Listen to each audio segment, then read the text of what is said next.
Fala, meus irmãos, tudo bem? Aqui estamos para a lição de número 3 da revista A Justiça Divina, essa revista aqui. E hoje a lição de número 3, o assunto da lição é as abominações do templo.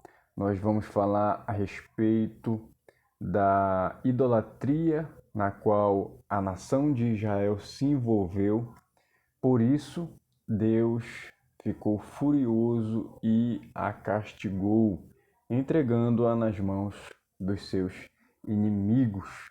Então fica com a gente até o final desse vídeo para você saber um pouco mais a respeito das abominações praticadas pelo povo de Israel. O texto áureo diz assim: E disse-me, filho do homem, vês tu o que eles estão fazendo? As grandes abominações que a casa de Israel faz aqui, para que me afaste do meu santuário, mas verás ainda maiores abominações. Ezequiel capítulo 8, verso 6. E a verdade prática diz assim: o lugar mais sagrado da terra santa se tornou o centro das abominações. E isso serve como prenúncio da apostasia generalizada do fim dos tempos.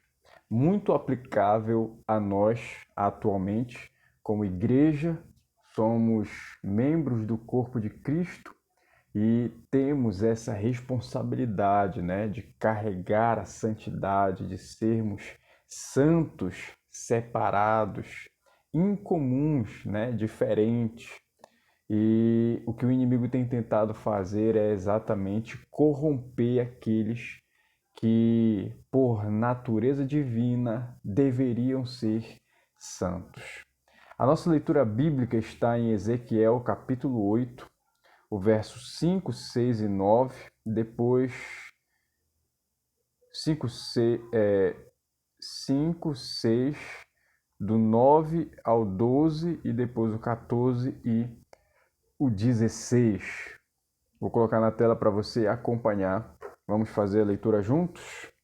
Diz assim o texto: E disse-me, filho do homem, levanta agora os teus olhos para o caminho do norte. E levantei os meus olhos para o caminho do norte, e eis que da banda do norte, à porta do altar, estava esta imagem de ciúmes à entrada. E disse-me, filho do homem, vês tu o que eles estão fazendo?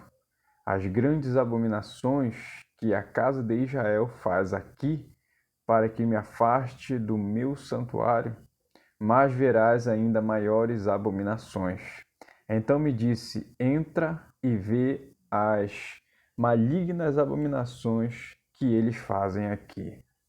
E entrei e olhei, e eis que toda a forma de répteis e de animais abomináveis e de todos os ídolos da casa de Israel estavam pintados na parede em todo o redor. E 70 homens dos anciãos da casa de Israel, com Jazanias, filho de Safã, que se achava no meio deles, estavam em pé diante das pinturas, e cada um tinha na mão o seu incensário, e subia uma espessa nuvem de incenso. Então me disse, viste, filho do homem, o que os anciãos da casa de Israel fazem nas trevas, cada um nas suas câmaras pintadas de imagens? E eles dizem, o Senhor não nos vê, o Senhor abandonou a terra. E levou-me à entrada da porta da casa do Senhor, que está da banda do norte, e eis que estavam ali mulheres assentadas chorando por Tamuz. E levou-me para o átrio interior da casa do Senhor, e eis que estavam à entrada do templo do Senhor, entre o pórtico e o altar, cerca de 25 homens, de costas para o templo do Senhor e com o rosto para o oriente. e eles adoravam o sol virados para o Oriente. Então, essa é a nossa leitura bíblica. A lição de hoje está cheia de enigmas, de símbolos, mas nós vamos aqui tentar, com clareza e com simplicidade, explicar e tornar as coisas mais entendíveis para todos nós, né?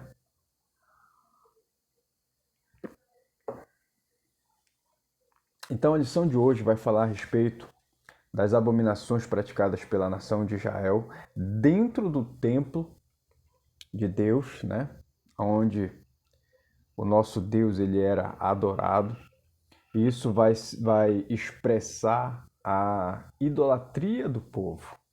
E esse é um assunto que é muito debatido pelas Sagradas Escrituras, que é muito frisado. Por quê? Deus, ele abomina a idolatria. A idolatria é um desvio de conduta, a qual Deus, ele se entristece e se abomina muito, e abomina muito esse comportamento. A idolatria, ela é comparada ao adultério, porque existe uma figura de linguagem na qual diz que a nação de Israel seria a esposa de Deus. E quando ela se volta para outros deuses para os adorar, isso para Deus é adultério, é uma traição. E isso é muito exemplificado no livro do profeta Oséias. Aqui estamos tratando do profeta Ezequiel, o qual é como se fosse o Apocalipse do Antigo Testamento. Um livro cheio de visões, cheio de revelações acerca do presente, do futuro e também do fim dos tempos, né? Do futuro que eu digo não no final, mas próximo ao fim e também do fim. Então é um livro cheio de revelações e visões a respeito do tempo do fim. A introdução diz assim, ó: a literatura apocalíptica se caracteriza pela presença de símbolos, sonhos e visões. O livro de Apocalipse é um exemplo clássico desse modelo literário. Ezequiel inaugurou esse estilo no Antigo Testamento, quando começa e termina o seu livro com oráculos divinos, apocalípticos, né? Então, a maior parte do livro de Ezequiel, ele trata a respeito das revelações e visões de Deus. O primeiro tópico aqui fala a respeito dessa visão do capítulo 8, a qual nós fizemos a leitura. E o primeiro ponto é a segunda visão, porque houve uma primeira, que se trata exatamente a respeito do chamado, né, do profeta Ezequiel. Aqui é a segunda, olha só. As visões dos capítulos 1 a 11 são partes de uma única unidade literária. O profeta recebeu essa visão 14 meses depois da primeira. A visão da carruagem da glória de Deus, no 5º ano do cativeiro do rei Joaquim, Ezequiel capítulo 1, verso 2, e o capítulo 8 introduz uma nova visão no 6º ano, no mês 6º, Ezequiel capítulo 8, verso 1. Essa visão não foi da glória de Deus. O que Ezequiel viu foram as abominações praticadas no templo, o que justifica a razão da ira divina sobre os moradores de Jerusalém. Ezequiel 8, 18. Essa data é importante porque mostra o que a cidade e o templo ainda... porque mostra que a cidade e o templo ainda não haviam sido destruídos. Essa visão é preterista, porque se relaciona com os acontecimentos contemporâneos a Ezequiel, mas isso não inclui o futurismo, pois anuncia eventos que estavam para acontecer.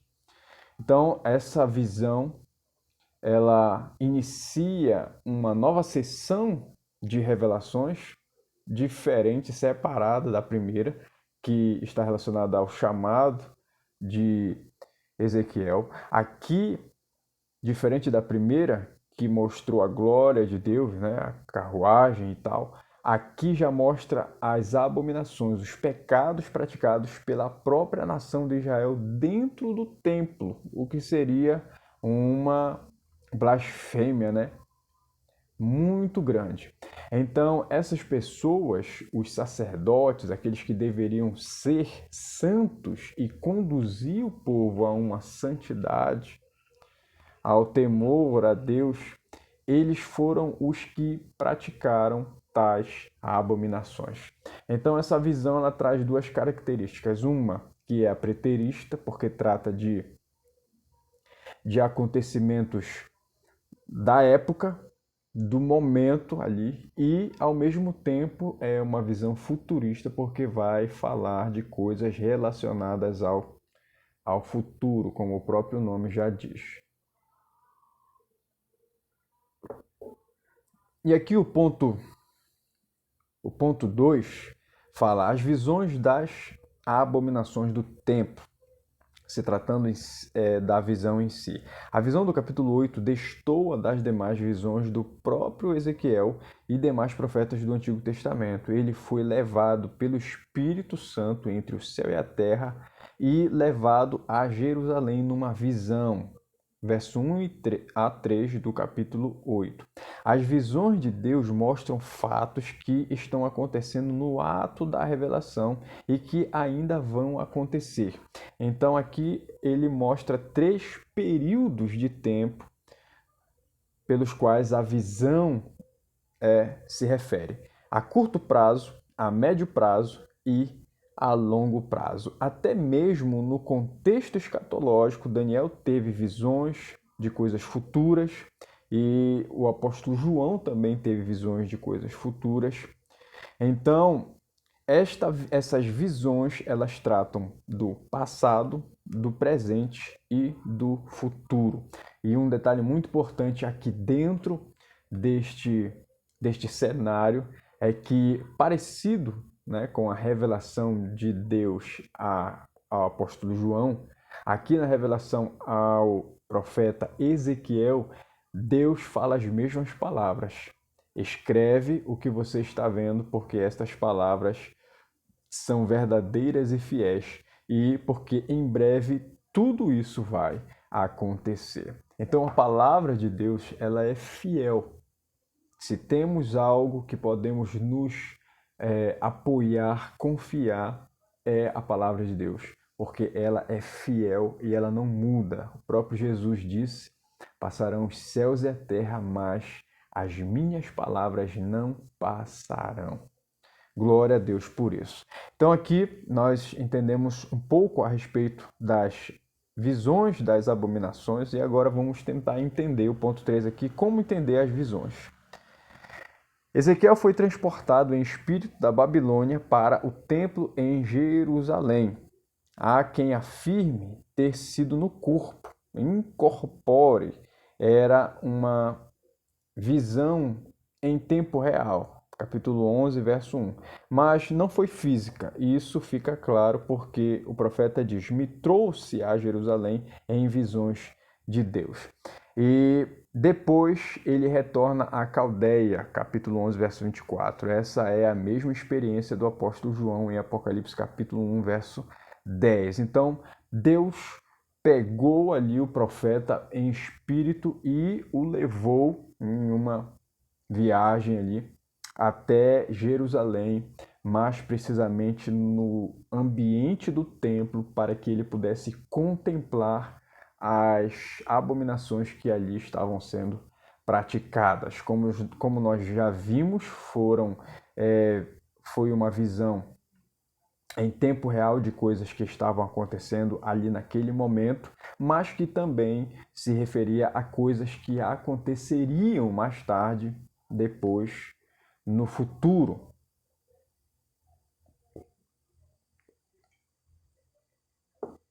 Então se trata de algo espiritual, semelhante com o que aconteceu com o apóstolo João no livro de Apocalipse. Aqui nós vamos entrar no segundo tópico, sobre as abominações, tá? falamos um pouco a respeito da visão, agora vamos nos prender ao que estava acontecendo de fato ali no templo. Primeiro ponto é a imagem de ciúmes, baseado no verso 5.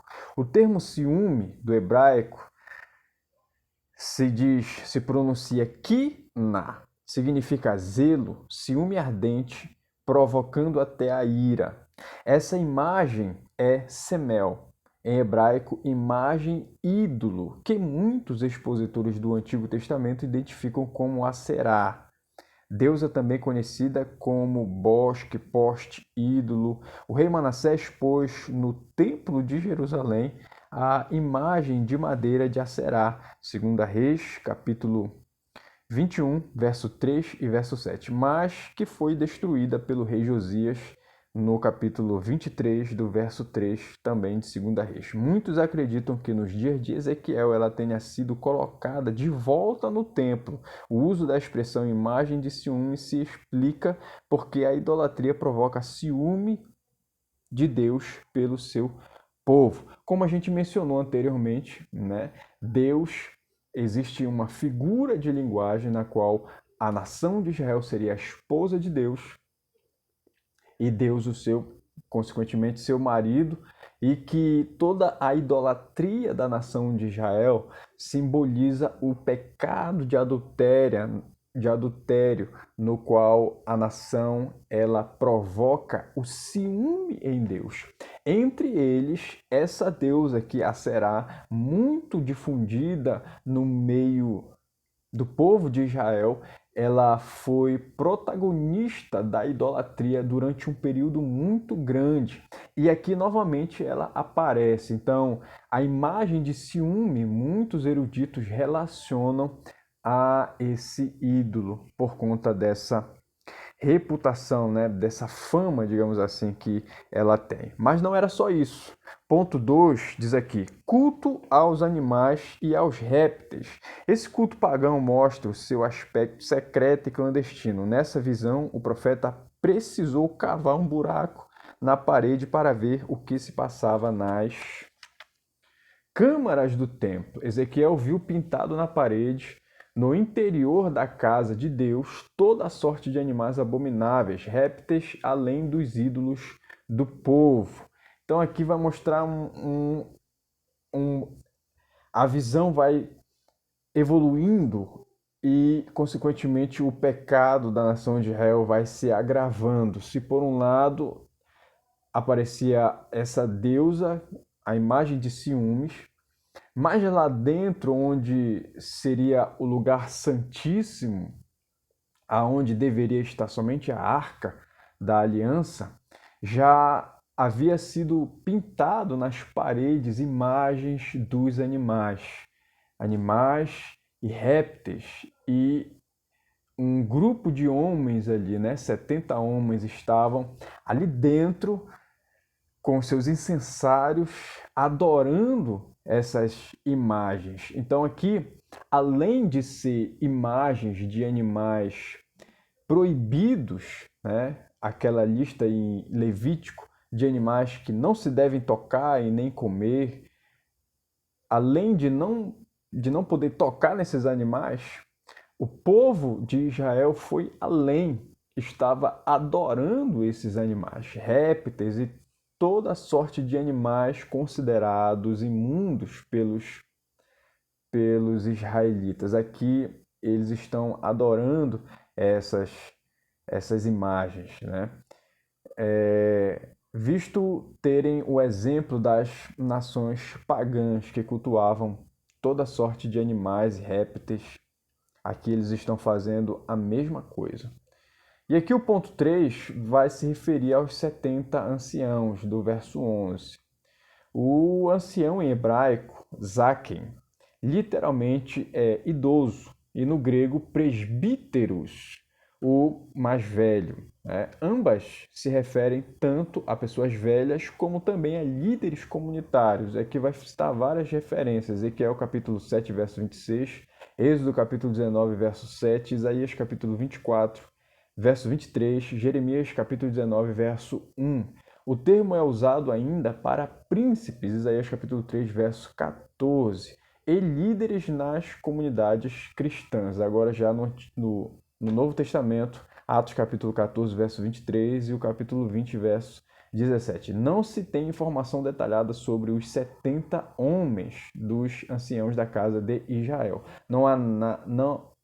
E nada há nas escrituras que indique ser uma referência ao Sinédrio. Quanto a Jaazanias, filho de Safã, há pelo menos 4 personagens com esse nome no Antigo Testamento. Ezequiel capítulo 11, verso 1, Jeremias 35, verso 3 e também Jeremias capítulo 40, verso 8. Parece que Safã, nessa passagem, é o mesmo escrivão de Josias, 2 Reis, capítulo 22, verso 8 até o 11. Alguns estudiosos não veem motivos suficientes para distinguir esse Safã do escrivão. Se isso puder ser confirmado, Jaazanias seria uma ovelha desgarrada, como acontece ainda hoje em boas famílias da igreja, de um filho ou uma filha que se apostatou da fé. Então aqui esse cara, pelo que a revelação mostra, ele estava meio que conduzindo ali o culto aos ídolos,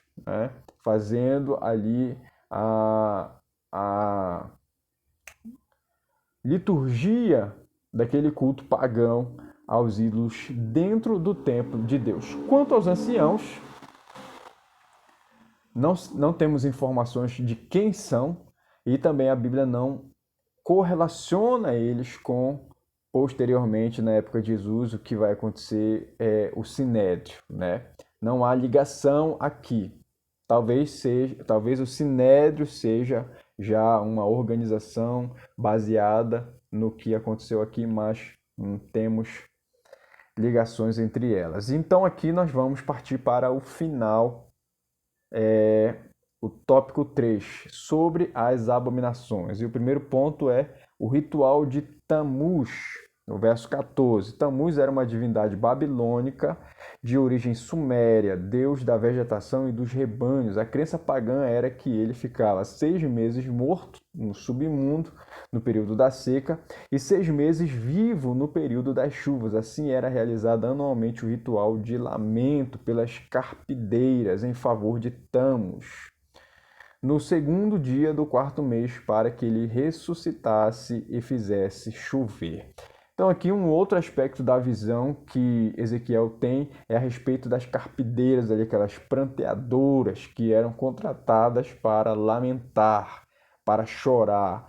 E isso fazia parte desse culto ao deus Tammuz, que era, como falamos aqui, uma divindade babilônica. A lenda diz que ele ficava 6 meses morto no submundo, no período da seca, e quando chovia ele aparecia, olha que maravilha. Então eles associavam o período das chuvas a esse deus, e ele era responsável pela produtividade, pela vegetação, pela prosperidade, visto que a produção agrícola da época era o seu principal meio de subsistência e também de mercado, né? Então, esse era considerado o deus da prosperidade por conta disso. E nós vamos ver nos estudos das religiões esse mesmo cenário aparecendo em várias partes do mundo, né? Em vários lugares do mundo inteiro, as civilizações sempre vão adorar deuses que estão relacionados à natureza, animais, sol, chuva, a própria floresta, a água, a terra, o fogo. Então, o homem tem dentro de si essa necessidade de adorar algo.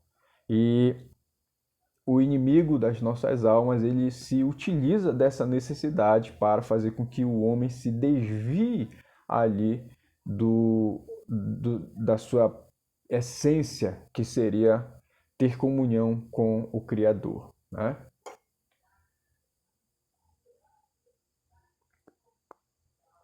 Segundo ponto aqui, adoradores do sol. Ezequiel viu cerca de 25 homens de costas para o templo e virados para o oriente, adorando o sol. era uma afronta a Deus. Moisés havia alertado o povo a respeito dessa idolatria. Deuteronômio capítulo 4, verso 19. Havia no Egito o templo do sol, Bet-Shemesh, em hebraico, casa do sol. Jeremias capítulo 43, verso 13, é o termo traduzido por Heliópolis. Na Septuaginta, vindo do grego Helion e Poleos, cidade do sol. Não confundir com a cidade de Bet-Semes, em Judá, em 2 Reis, capítulo 14, verso 11. Aqui se trata da antiga cidade egípcia de On. O seu nome hebraico, ou Heliópolis em grego, e conforme Gênesis, capítulo 41, verso do 45 até o 50, a Septuaginta, ela traduz a cidade era dedicada ao Deus Sol, conhecido também como Ra. Todo esse ritual, as falsas divindades, revela a apostasia generalizada. Então aqui, como a gente já mencionou, as civilizações sempre vão buscar subterfúgios em objetos, em animais, em elementos da natureza para basear a sua adoração, confeccionando, fazendo para si deuses conforme a sua necessidade. E aqui é mais um exemplo, os homens adorando o sol de costas para o templo, de frente para o Oriente. Isso era uma afronta a Deus, como nós vimos, porque isso faz referência às pessoas que se voltam contra Deus, né, viram as costas para Deus para adorar uma imagem ou um Deus pagão. E o ponto 3 aqui, os anciãos da casa do profeta. Já retornando da visão, né, ao início, retornando à abertura da profecia, Ezequiel capítulo 8, verso 1, parece que esses anciãos exerciam certa autoridade espiritual sobre os exilados, visto que não havia, no momento, uma liderança espiritual centralizada. O rei Joaquim estava na Babilônia, mas na condição de prisioneiro. Só após a morte de Nabucodonosor, mais de 20 anos depois, Évil-Merodach, que o sucedeu do trono, mandou libertar Joaquim da prisão e mudar sua roupa de presidiário. Os anciãos vinham em busca da palavra com certa frequência à casa de Ezequiel, conforme Ezequiel capítulo 14, verso 1 a 3, capítulo 20, verso 1. No entanto, há quem afirme que não faziam parte da ala dos fiéis, mas que procuravam Ezequiel para se manterem informados. Isso parece ser pouco provável, conforme Ezequiel capítulo 14, verso 4 e 5. Além disso, os falsos profetas atrapalhavam a vida espiritual dos exilados, assim como em Jerusalém, conforme Jeremias capítulo 29, verso 20 até o 22. É uma teoria de que esses anciãos vinham apenas para... não faziam parte do povo de Deus, vinham apenas para saber informações a respeito de como as coisas andavam ali no ambiente, no assentamento onde o povo de Israel estava. Não temos informações a respeito disso. Provavelmente eram de fato anciãos líderes, né? Anciãos líderes de famílias, líderes de comunidades que estavam ali com o profeta para se aconselhar, visto que Ezequiel ele era sacerdote e também profeta e tinha, portanto, então a responsabilidade de explicar a palavra de Deus, de trazer uma palavra de Deus para o povo.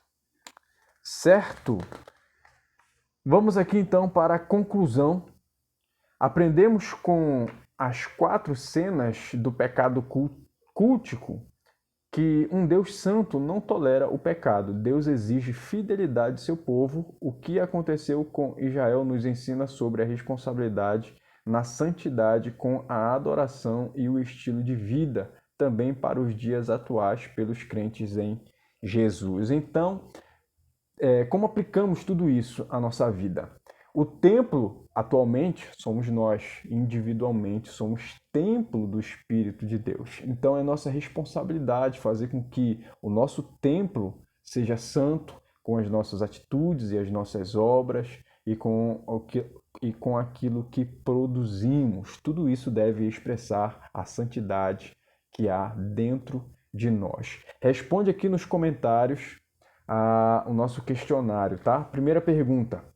Por que a segunda visão de Ezequiel pode ser entendida como preterista e, ao mesmo tempo, futurista? Segunda pergunta. Como explicar a expressão imagem do ciúme? Terceira pergunta. Como os egípcios viam a zoolatria?